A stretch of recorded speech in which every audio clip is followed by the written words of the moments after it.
अस्सलाम वालेकुम dear students. आज के इस लेक्चर में हम स्क्रू गेज की पिच डिस्कस करेंगे और स्क्रू गेज की लिस्ट काउंट जो है फाइंड आउट करेंगे। स्क्रू गेज में ज़ीरो एरर क्या होता है और स्क्रू गेज में ज़ीरो एरर के टाइप्स यानी पॉजिटिव ज़ीरो एरर और नेगेटिव ज़ीरो एरर डिस्कस करेंगे। तो आज का लेक्चर हमारा क्या है? Pitch of the screw gauge, determination of the least count of the screw gauge, zero error of the screw gauge और लास्ट में positive and negative zero error. तो स्टार्ट करते हैं अपने पहले पॉइंट से, pitch of the screw gauge. Pitch of screw gauge या micrometer. Dear students, ये डिवाइस हम तफसील के साथ पिछले लेक्चर में पढ़ चुके हैं। लेक्चर नंबर 13 में हमने कहा था कि ये थिम्बल है, इसको आप रोटेट कर सकते हैं और इसी थिम्बल के साथ एक स्केल अटैच है, इसको हम सर्कुलर स्केल कह रहे थे। और स्लीव के ऊपर एक सीधा जो स्केल है, इसको हम मेन स्केल या लीनियर स्केल कह रहे थे। इस थिम्बल के रोटेट करने से सर्कुलर स्केल जो है मेन स्केल के ऊपर आगे पीछे की तरफ मूव होगा, जिससे ये स्पिंडल जो है कभी आगे मूव होगा और कभी पीछे मूव होगा। अब डियर स्टूडेंट्स, जब आप थिम्बल को मूव करेंगे तो सर्कुलर स्केल मेन स्केल के ऊपर क्या होगा? मूव करेगा। जब आप थिम्बल को रोटेट करवाओगे ऐसे, तो सर्कुलर स्केल मेन स्केल के ऊपर या तो आगे की तरफ मूव करेगा या पीछे की तरफ मूव करेगा। वो डिपेंड करता है कि आप थिम्बल को ऐसे रोटेट करवाते हैं क्लॉकवाइज या एंटी क्लॉकवाइज रोटेट करवाते हैं। अब जब आप थिम्बल को एक कंप्लीट रोटेशन देंगे, यानी थिम्बल को यहां से इसके मोशन किसी स्पेसिफिक पॉइंट से स्टार्ट करेंगे, रोटेट करके दोबारा उसी पॉइंट तक लेके आएंगे, तो हम कहेंगे हमने थिम्बल को वन कंप्लीट रोटेशन दे दिया। अब थिम्बल को वन कंप्लीट रोटेशन देने के नतीजे में ये सर्कुलर स्केल मेन स्केल के ऊपर आगे की तरफ या पीछे की तरफ जितना डिस्टेंस कवर करेगा, उस डिस्टेंस को हम क्या कहेंगे? Pitch of the screw gauge. So the distance moved by circular scale upon the main scale when thimble is given one complete rotation। जब थिम्बल को आप एक मुकम्मल राउंड देंगे, एक मुकम्मल चक्कर देंगे, इस चक्कर के नतीजे में ये सर्कुलर स्केल मेन स्केल के ऊपर या लीनियर स्केल के ऊपर आगे की तरफ या पीछे की तरफ जितना फासला कवर करेगा, उस फासले को हम स्क्रू गेज की पिच कहेंगे। एक तरीका डिफाइन करने का ये है, मैं आपको डिफाइन करवा दूं। डिस्टेंस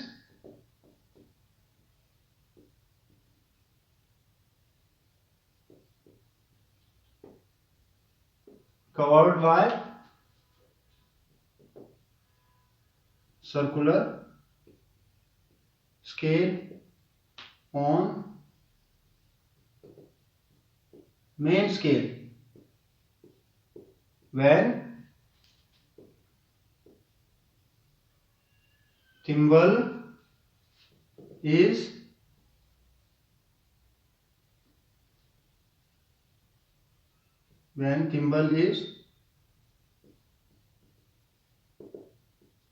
rotated once, या when thimble is given one complete rotation।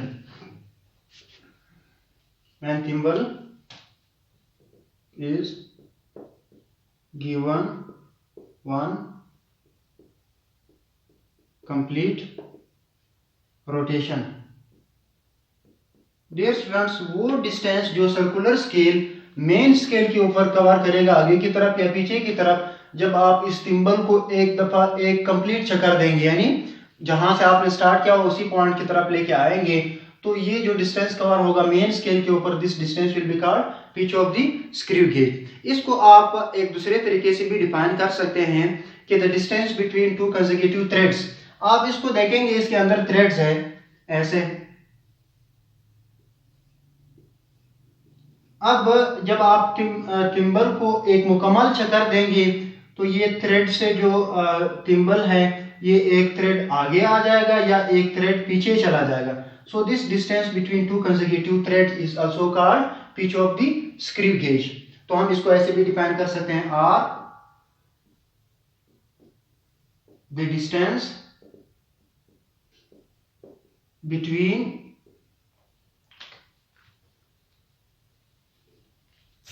two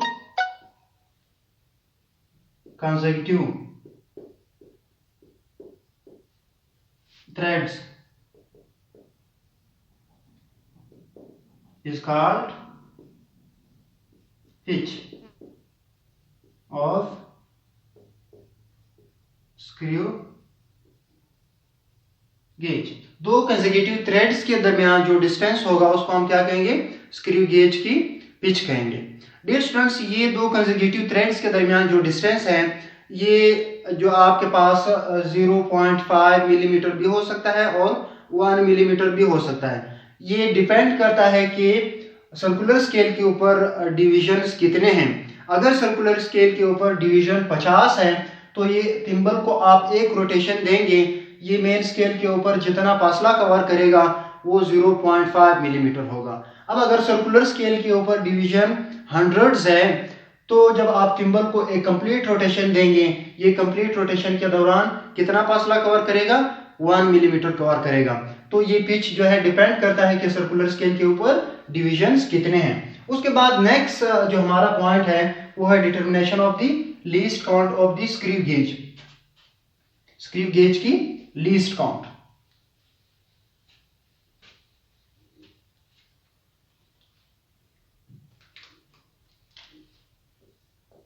least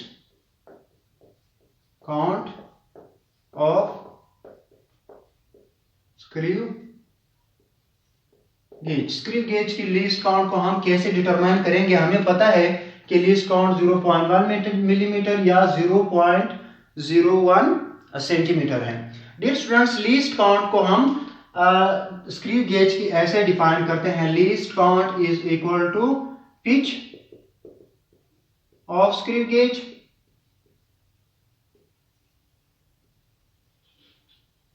pitch of screw gauge divided by number of division on circular scale.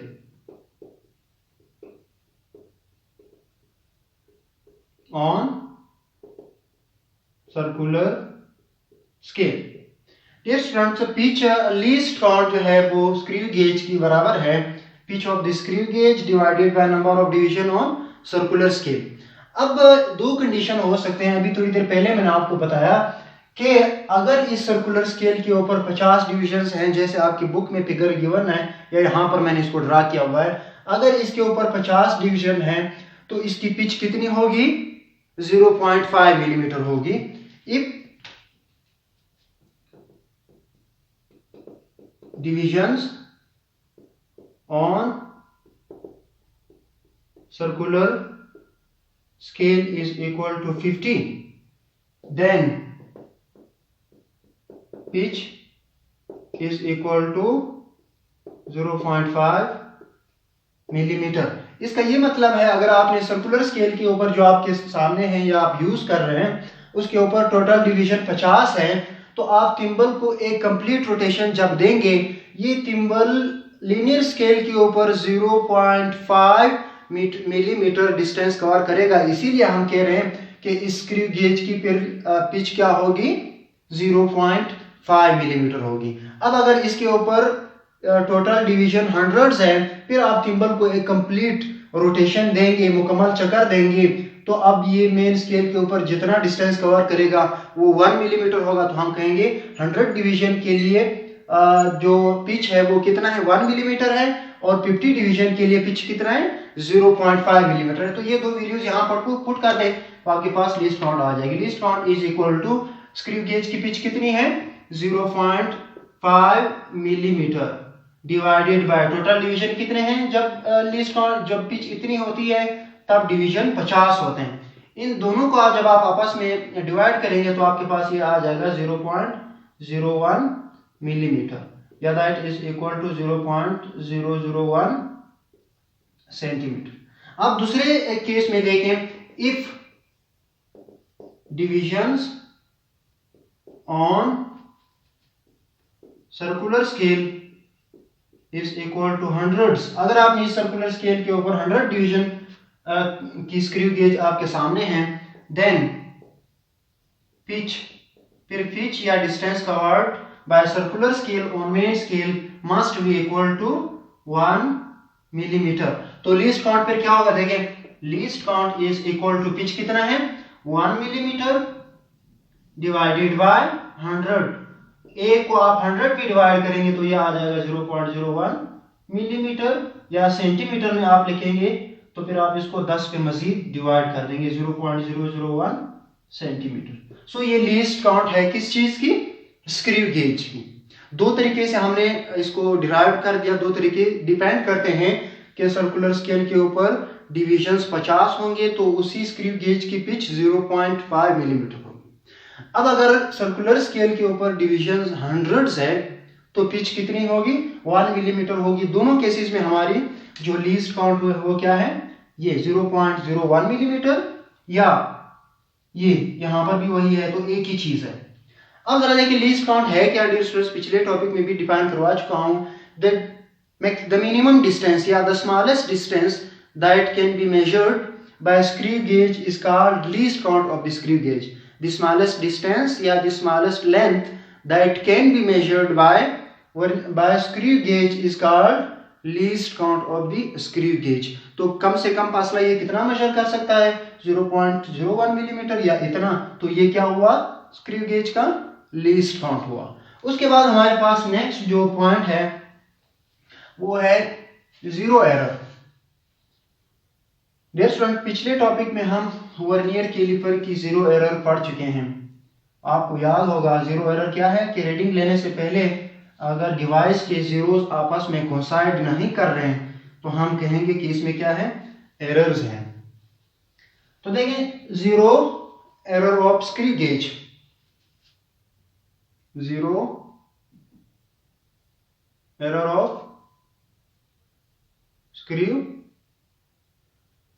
Gauge. Students, error किसी भी इंस्ट्रूमेंट में हो सकता है। ये बार बार जो है यूज करने की वजह से डिवाइस में बहुत सारे जो है वो खराबियां पैदा हो जाती है, तो उसकी वजह से जीरो एरर प्रोड्यूस हो सकता है। अब जीरो एरर इसके है क्या? डियर स्टूडेंट्स, यहाँ पर दो स्केल हैं, एक मेन स्केल या लीनियर स्केल और एक हमारे पास सर्कुलर स्केल है। अब रीडिंग लेने से पहले आपने जीरो एरर नोट करना है। जीरो एरर नोट करने के लिए आपने थिम्बल को रोटेट करना है या रेचेट जो है इसको मूव करना है ताकि एनविल और स्पिंडल आपस में क्या कर दें? एक दूसरे के साथ टच हो जाए। कोई चीज रखे बगैर आप थिम्बल को रोटेट करवाओगे। रोटेट करने के बाद आप चेक करेंगे कि एनविल और स्पिंडल आपस में क्या हो गए? कोइंसाइड हो गए या एक दूसरे के साथ टच हो गए। अब ये टच करने के बाद आपने क्या करना है? आपने देखना है कि इस सर्कुलर स्केल की जो एज है, ये edge that is called the edge of the circular scale. ये वाली क्या है? सर्कुलर स्केल की ये यहां ये क्या है? ये एज है। अगर सर्कुलर स्केल की ये एज, सर्कुलर स्केल की ये एज जैसे यहां पर मैंने ड्रा किया हुआ है, अगर सर्कुलर स्केल की ये एज बिल्कुल लीनियर स्केल की जीरो के ऊपर लग रहा है या टच हो रहा है और सर्कुलर स्केल की ये जीरो स्लीव की जो इंडेक्स लाइन है इसके बिल्कुल अपोजिट है और इसके साथ कोइंसाइड कर रही है, तो हम कहेंगे इस स्क्रू गेज में कोई जीरो एरर नहीं। दोबारा सुन लीजिए स्टूडेंट्स, अगर स्क्रू गेज की सर्कुलर स्केल की एज किनारा ये एज इस मेन स्केल या लीनियर स्केल की जीरो के साथ कोइंसाइड कर रही है, बिल्कुल उसी वक्त सर्कुलर स्केल की जीरो जो है वो इंडेक्स लाइन जो कि स्लीव के ऊपर हमने एक बड़ा सा हॉरिजॉन्टल लाइन ड्रा किया हुआ है दैट इज का इंडेक्स लाइन। अब अगर सर्कुलर स्केल की दूसरा केस क्या है? सर्कुलर स्केल की जीरो इस इंडेक्स लाइन के बिल्कुल अपोजिट्स है और ये जीरो इस जीरो के साथ कोइंसाइड हो रही है, तो हम कहेंगे इसमें कोई जीरो एरर नहीं है। When the anvil and spindle are touching each other and the edge of the circular scale is exactly at the zero of the main scale and the zero of the circular scale is opposite to the zero of the main scale and this zero of the circular scale is coinciding with the zero of the main scale, then there is no zero error in this device, that is error pre screw gauge। अब ये तो error है नहीं इस device में। अब क्या हो सकता है? इस सर्कुलर स्केल की ये जीरो या तो इंडेक्स लाइन की जीरो या इंडेक्स लाइन के कभी आगे हो सकती है कभी पीछे हो सकती है, तो हम कहेंगे कि हमने कुछ रखा भी नहीं है, इसके एनवल और स्पिंडल आपस में क्या हो रहे हैं? टच हो रहे हैं। तो टच होने के बाद यहां पर इसकी जीरो यानी सर्कुलर स्केल की जीरो इंडेक्स लाइन की जीरो या मेन स्केल की जीरो के साथ कोइंसाइड नहीं कर रही है, इसका ये मतलब हुआ इस स्क्रू गेज में क्या है, एरर है। That error is called zero error. दोबारा सुन ले जरा। Know if the zero of the circular scale does not coincide with the zero of the main scale, then there is an error in the screw gauge. That error will be called zero error. दोबारा dear students जरा देखें, इसकी definition मैं छोटा सा लिखवा दूं। If the zero of circular scale is not opposite to index line, is not opposite to index line, and zero of circular scale does not coincide with main scale zero,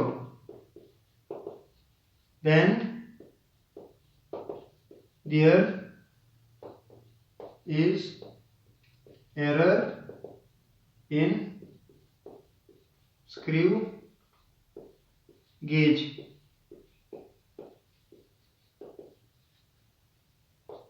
which is called zero error. Dear students, अगर circular scale की zero index line की बिल्कुल सीध में नहीं है और ये जीरो इस जीरो के साथ कोइंसाइड नहीं कर रही है, इसकी ये एज इसके जीरो के ऊपर नहीं लग रहा, तो हम कहेंगे इसमें क्या है, इस डिवाइस में एक एरर है। इसी एरर को हम क्या कह रहे हैं, जीरो एरर कह रहे हैं। अब इस सर्कुलर स्केल की जीरो, इस सर्कुलर स्केल की जीरो या तो इस इंडेक्स लाइन के पीछे रह सकती है जब ये स्पिंडल और एनवल क्लोज होंगे, या तो ये जीरो आगे भी जा सकती है। तो ये जब ये जीरो आगे होगी या पीछे होगी, इसमें क्या होगा, एरर होगा। आप इसको इस तरह भी डिफाइन कर सकते हैं, if the zero of the circular scale is ahead of the zero of the main scale or behind the zero of the main scale, then there is an error in the instrument. Such error is called zero error. दोबारा सुन लें dear students, if the zero of the circular scale is behind the index line or ahead of the index line, when there is nothing in between the spindle and anvil, then there is an error in this instrument. Such an error is called zero error. तो आप इसको दूसरी तरह से भी define कर सकते हैं। अब जरा देखें, अब ये जीरो अगर आगे होगा तो ये एक और किस्म का एरर कहलाएगा, अगर पीछे होगा तो ये एक दूसरे किस्म का एरर होगा। जिस तरह मैंने आपको ये बताया, देखें नो जीरो एरर, इसमें आप देखें बिल्कुल इसकी जो एज है सर्कुलर स्केल की एज जो है वो मेन स्केल की क्या है, मेन स्केल की जीरो के ऊपर कोइंसाइड कर रही है। इसकी एज मेन स्केल की जीरो के ऊपर कोइंसाइड कर रही है और इसकी ये जो जीरो है ये इंडेक्स लाइन के बिल्कुल अपोजिट है और ये जीरो इस जीरो के साथ कोइंसाइड कर रही है, तो हम कहेंगे कि इस वर्नियर कैलिपर में कोई जीरो एरर नहीं है। अब दूसरे केसेस आ जाते हैं। अब अगर सर्कुलर स्केल की ये जीरो, ये मेन स्केल है, देखिए ये मेन स्केल की इंडेक्स लाइन है और ये सर्कुलर स्केल की जीरो है। अब अगर ये सर्कुलर स्केल की जीरो मेन स्केल की जीरो के पीछे होगा या ये सर्कुलर स्केल की जीरो मेन स्केल की जीरो के आगे होगा, तो हम कहेंगे कि इन दो डिवाइसेस में क्या है, एरर है। इस किस्म की एरर को जिसमें सर्कुलर स्केल की जीरो इंडेक्स लाइन की जीरो के पीछे होगा, इसको हम पॉजिटिव जीरो एरर कहेंगे। इस किस्म की एरर जिसमें सर्कुलर स्केल की जीरो इंडेक्स लाइन से आगे होगा, इस किस्म की एरर को हम नेगेटिव जीरो एरर कहेंगे। तो जरा देखें, पहले डिफाइन करते हैं positive zero error. Positive zero error,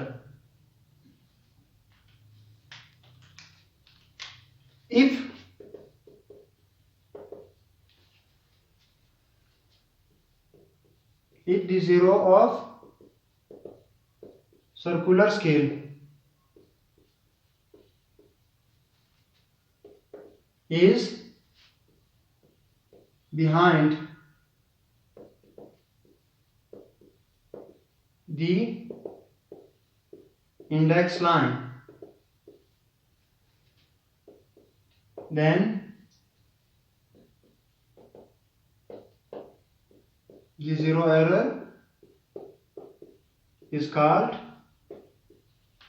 positive zero error.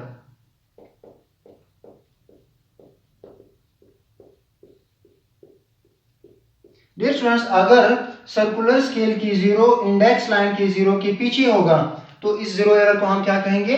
Positive zero error कहेंगे। देखें, if the zero of the circular scale is behind the index line then the zero error is called positive zero error. इस positive zero error को आपने क्या करना है? Last में add करना है, यानी जीरो करेक्शन करते वक्त आपने इस पॉजिटिव जीरो एरर को क्या करना है? लास्ट में से टोटल रीडिंग में से आपने इसको सब्ट्रैक्ट करना है। तो इसकी जीरो करेक्शन क्या हो गई? नेगेटिव हो गई। अब ये जीरो एरर निकालते कैसे हैं? जीरो एरर चाहे पॉजिटिव का हो चाहे नेगेटिव का हो, इसको एक ही तरह से निकाला जाता है। To find zero error, zero error या जीरो एरर को कैलकुलेट करने का तरीका क्या है? Dear student, zero error, positive zero error को निकालने का तरीका ये है कि आप इंडेक्स लाइन से नीचे इस जीरो तक सर्कुलर स्केल की जितने रीडिंग है, देखें अभी यहाँ पर क्लियर जो है नजर नहीं आ रहा, मैं आपको एग्जांपल करवाऊंगा, उससे आपको और क्लियर हो जाएगा। आपने क्या करना है कि इंडेक्स लाइन के पीछे सर्कुलर स्केल के ऊपर जितने डिविजन्स हैं वो नोट करने हैं, यानी count the number of division on the circular scale behind the index line. Count, गिनिए the divisions on the circular scale behind the index line. Index line से नीचे सर्कुलर स्केल के ऊपर सर्कुलर स्केल की zero तक ये division आप count कर दें, इनको इस वर्नियर के लिए इस स्क्रू गेज की लीस्ट काउंट से मल्टीप्लाई कर दें, तो ये आपके पास क्या होगा? पॉजिटिव जीरो एरर होगा। पॉजिटिव जीरो एरर क्या होगा? Positive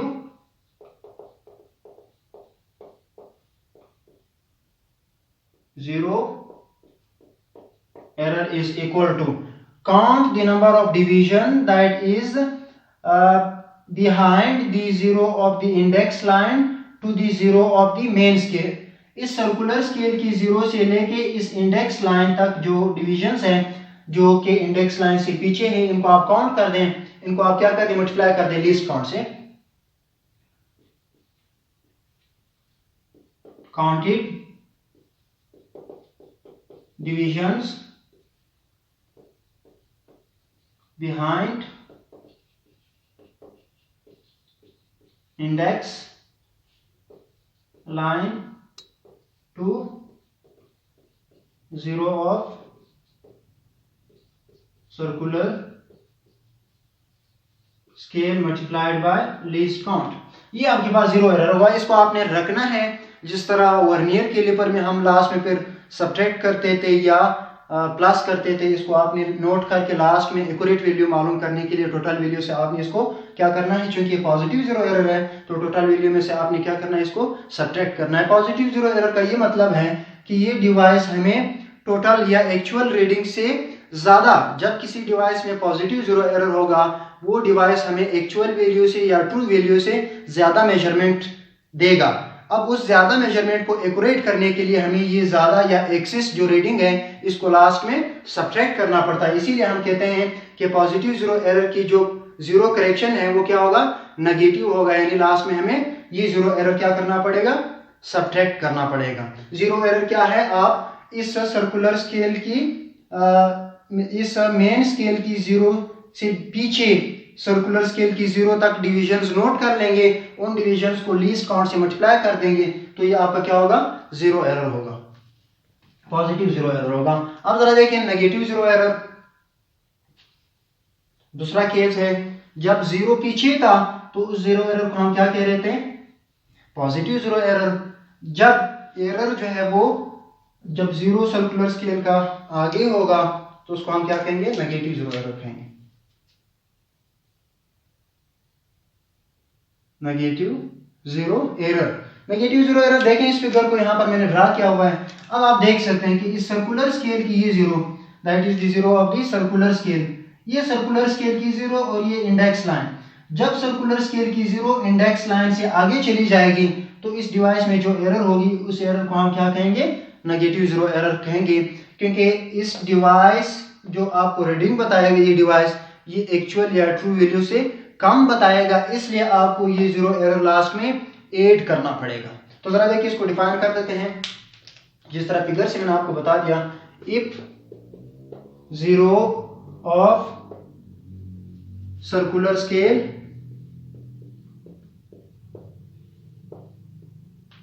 is ahead, ahead means आगे, ahead of index line, then the zero error is called negative zero